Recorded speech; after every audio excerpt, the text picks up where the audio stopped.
Next जो SLO है हमारा उसे हम डिस्कस कर रहे हैं 16.3.2, जिसपे हम क्या करेंगे, manufacturing of nitric acid by Oswald process को डिस्कस।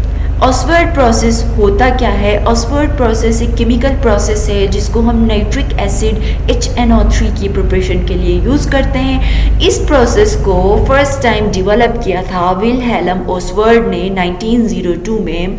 और ऑसवर्ड प्रोसेस जो होता है इसको मेन पिलर कहा जाता है केमिकल इंडस्ट्री का, क्योंकि ये जब नाइट्रिक एसिड की प्रिपरेशन होती है तो ये बहुत, इसकी प्रिपरेशन के दौरान बहुत से रॉ मटेरियल्स जो कि कॉमन फर्टिलाइजर्स की प्रोडक्शन के लिए यूज़ होते हैं, उन रॉ मटेरियल्स को क्या करता है, प्रोवाइड करता है, प्रोड्यूस करता है। और ऑसवर्ड प्रोसेस जो है वो डायरेक्टली रिलेट करता है किसके साथ, हेबर्ट प्रोसेस के साथ, जो कि रॉ मटेरियल, ठीक है, हेबर्ट प्रोसेस के लिए रॉ मटेरियल जो है जिसको हम अमोनिया कहते हैं उसको क्या करता है, प्रोवाइड करता है। तो हम पढ़ेंगे ऑसवर्ड प्रोसेस में नाइट्रिक एसिड की प्रिपरेशन होती कैसे। ये तो इंट्रोडक्शन था हमारे पास। अब देखेंगे कि नाइट्रिक एसिड की प्रिपरेशन होती कैसे है। नाइट्रिक एसिड की प्रिपरेशन में हमारे पास दो स्टेजेस इन्वॉल्व होते हैं। सबसे पहले क्या होता है, अमोनिया को कन्वर्ट किया जाता है नाइट्रिक एसिड में, जो कि दो स्टेजेस इन्वॉल्व होते हैं। इसमें सबसे पहले अमोनिया को नाइट्रिक एसिड में कन्वर्ट कैसे करते हैं देखते हैं। सबसे पहले क्या होता है कि अमोनिया को जब नाइट्रिक एसिड में कन्वर्ट करते हैं तो इसको ऑक्सीडाइज किया जाता है किस चीज़ के साथ, ठीक है, अमोनिया को ऑक्सीजन के साथ रिएक्ट करवा के ऑक्सीडाइज किया जाता है। एडिशन ऑफ ऑक्सीजन को हम क्या कहते हैं, ऑक्सीडेशन भी कहते हैं, ठीक है। और कैटलिस्ट हम देते हैं कौन से, प्लैटिनम, जिसके साथ 10% रोडियम और प्लैटिनम मेटल को फ्यूज़ किया जाता है सिलिका वूल और कॉपर और निकल के साथ, ठीक है। और हम जो एक्चुअली कैटलिस्ट जो यूज़ करते हैं वो प्लैटिनम इसमें कैटलिस्ट यूज़ करते हैं। जब हम क्या करेंगे, प्लैटिनम को एज अ कैटलिस्ट यूज़ करेंगे विद 10% रोडियम, प्लैटिनम मेटल और फ्यूज सिलिका वूल और कॉपर और निकल के साथ, तो वो क्या बनाएगा, नाइट्रिक ऑक्साइड बनाएगा, जिसको हम NO कहते हैं या नाइट्रोजन 2 ऑक्साइड कहें, और साथ में हमें क्या देगा, वाटर देगा। ये जो रिएक्शन होगा वो हाईली एक्सोथर्मिक होगा, जो कि ह्यूज अमाउंट ऑफ हीट को क्या करेगा, रिलीज करेगा। ये देखें, अमोनिया को हमने क्या किया है, ऑक्सीडाइज किया, ऑक्सीजन के साथ रिएक्ट करवा रहा है, कर रहे हैं, प्लैटिनम को एज अ कैटलिस्ट यूज किया है, और साथ में हमें क्या दे रहा है, नाइट्रोजन ऑक्साइड दे रहा है, साथ में हमारे पास 6 मोल्स ऑफ वाटर मॉलिक्यूल क्या हो रहा है, बन रहा है। पहला स्टेप या पहला स्टेज हमारा कंप्लीट हो गया। नेक्स्ट स्टेज में देखें, स्टेज 2 में फर्स्ट स्टेप में हमारे पास नाइट्रिक ऑक्साइड बन गया।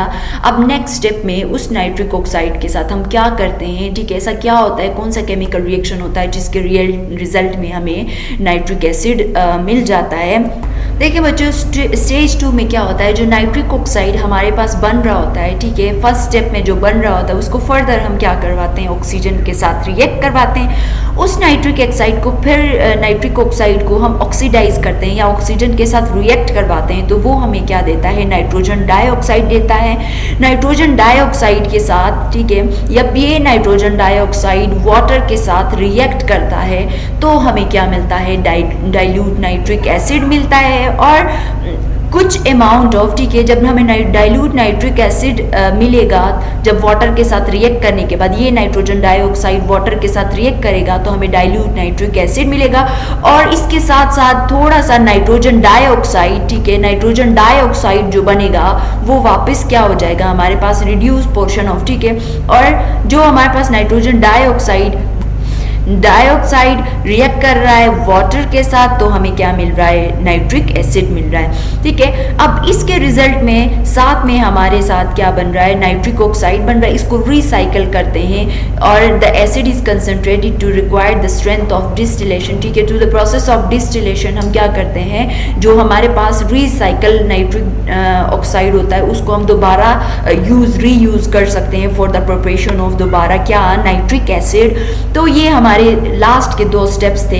इन स्टेप्स में या इन केमिकल रिएक्शंस के रिजल्ट में हमारे पास क्या बनता है, नाइट्रिक एसिड बनता है। कौन से प्रोसेस को यूज करते हुए, ऑसवर्ड प्रोसेस को यूज करते हुए। ये देखें बच्चों, इसमें आप लोग केमिकल रिएक्शन भी देखें और ये फ्लो शीट डायग्राम भी देखें कि नाइट्रिक एसिड की प्रिपरेशन कैसे होती है। सबसे पहले हमने क्या कहा था, अमोनिया को हम ऑक्सीडाइज करते हैं, ऑक्सीजन के साथ रिएक्ट करवाते हैं प्लाटिनम कैटलिस्ट में और 800 से 1000 डिग्री सेंटीग्रेड टेम्परेचर दिया तो हमारे पास नाइट्रिक ऑक्साइड बना, साथ में वाटर मॉलिक्यूल बना और एक्सोथर्मिक रिएक्शन था, ठीक है। तो लार्ज अमाउंट ऑफ हीट भी क्या हुई, साथ रिलीज हुई। अब देखते हैं कि अमोनिया को हमने जब एयर के साथ रिएक्ट करवाया, एक पोर्शन अमोनिया का और 10% हमने एयर का ले लिया। यहाँ पे देखें 2 5 10 होता है ना, तो 10% एयर का और 1% क्या किया हमने अमोनिया का ले लिया।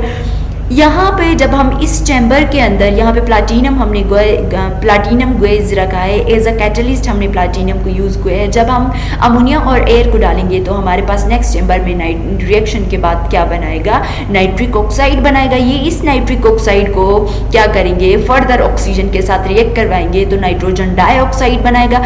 अब ये नाइट्रोजन डाइऑक्साइड क्या करेगा, नेक्स्ट चैम्बर में जब आएगा तो वाटर को स्प्रे किया जाएगा तो ये क्या करेगा, रिएक्ट करेगा इस नाइट्रोजन डाइऑक्साइड के साथ वाटर और रिजल्ट में हमें क्या मिलेगा, डाइल्यूट नाइट्रिक एसिड मिलेगा। और जो ऊपर जो होल या आउटलेट है इसके थ्रू वेस्ट गैसेस क्या हो जाएंगे, रिलीज हो जाएंगे, ठीक है, निकल जाएंगे।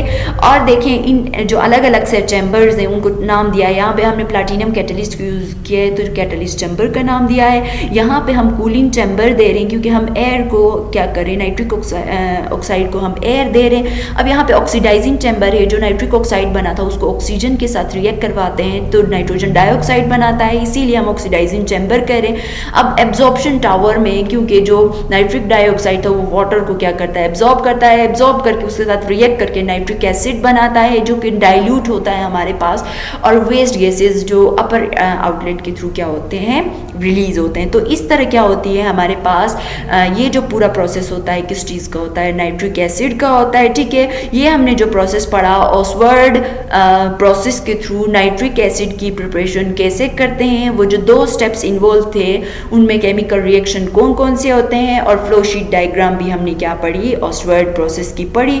तो बच्चों आप लोग इसको पढ़ लीजिएगा और अपनी कॉपीज़ में इस टॉपिक को नोट कीजिएगा और मुझे आप लोग फीडबैक भी दीजिएगा। Thank you so much.